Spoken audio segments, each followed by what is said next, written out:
The midnight contract. The world outside stops. The blue light of the screen fades, and you sink into the silence of your room. But just as your brain begins to slow down, you feel it. A subtle shift in the blankets, a soft, rhythmic pressure at the very edge of the bed. Your cat has arrived. They don't go for your pillow. They don't seek the warmth of your neck. They settle right there, at your feet. To the casual observer, it's a simple choice. But to a behavioral psychologist, this is a profound statement. It is a 3 a.m. contract signed in silence. Why do they choose the exit of the bed? Why do they turn their back to you? In the wild, a cat is a masterpiece of evolution, but they have one fatal flaw. They are small. To survive, they must think like chess players. When your cat chooses your feet, they are choosing the most defensible position in the room. Think about the layout. Your head is usually against a wall or a headboard. If a predator, or even just a loud noise, enters the room, the head of the bed is a trap. But the foot?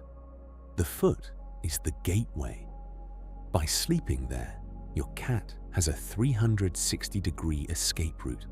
They aren't just sleeping, they are stationed.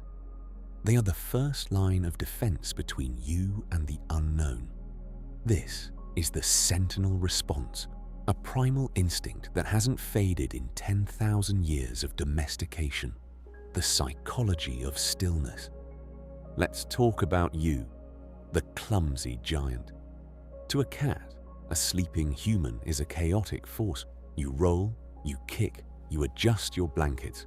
For a creature that weighs 10 pounds, a human leg moving in the night is like a falling tree. The foot of the bed is the eye of the storm. It is the one place where your movements are minimized.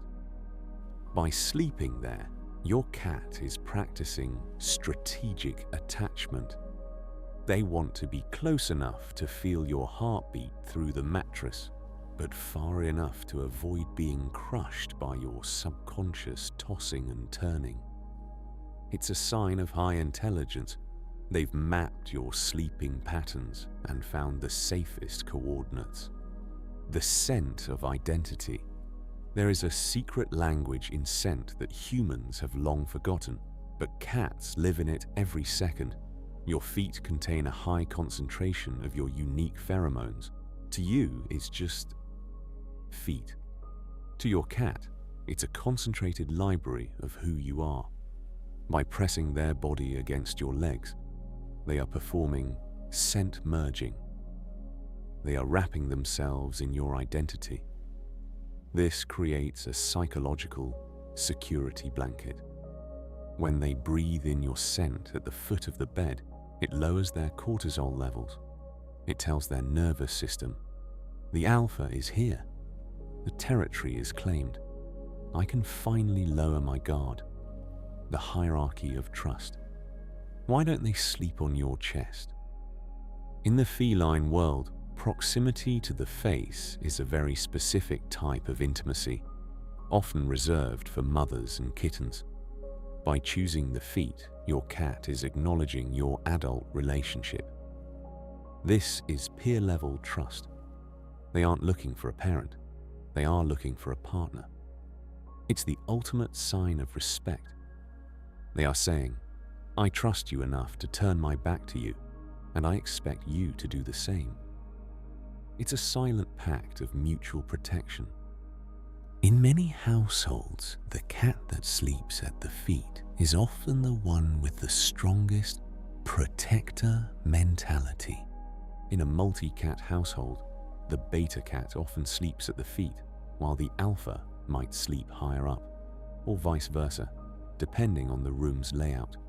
It's a complex social map drawn on your duvet, the ghost guardian theory.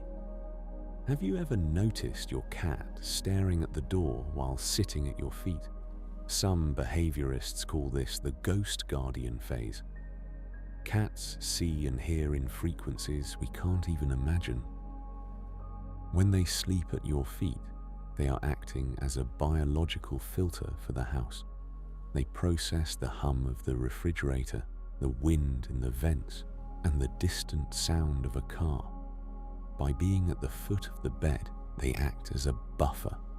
They take the stress of the environment onto themselves so that you can reach deep REM sleep. They are literally sacrificing their own deep sleep to monitor the perimeter for you, the emotional mirror. Psychology shows that cats are highly sensitive to their owner's anxiety. If you've had a stressful day, you might find your cat is even more insistent on sleeping at your feet.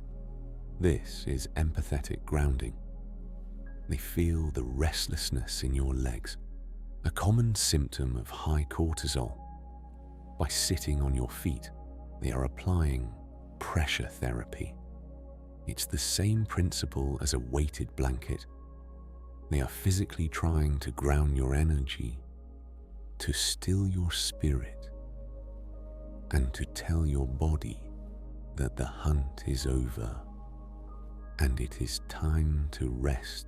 So tonight, when you feel that small weight land at the end of the bed, don't see it as distance.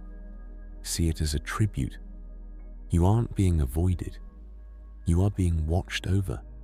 You have a tiny, sharp-eared bodyguard who has calculated the safest, most strategic, and most loving place to spend the night.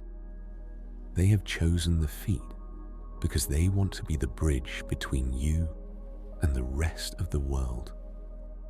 They are your silent sentinel, and in their eyes, you are the most important thing in that room worth protecting. They aren't just sleeping. They are telling you, in the only way they know how, that you are their home. And as long as they are there, the room is safe. Sleep well. Your sentinel is on duty. Look at that small, curled-up shadow and see it for what it truly is. A guardian who has chosen the most strategic spot in the room to keep you safe. A friend who respects your space but refuses to let you be alone in the dark. A tiny predator who has decided that your feet are the safest place in the entire world. They aren't just sleeping. They are telling you that you are their home. And as long as they are there, the room is safe. Sleep well. Your sentinel is on duty. If you enjoyed this deep dive into feline psychology, subscribe to join our community of overthinkers and animal lovers. Does your cat sleep at your feet, or do they prefer your pillow? Tell us your story in the comments below. Check out our other videos on why cats stare at nothing or the psychology of the slow blink. Until next time, stay curious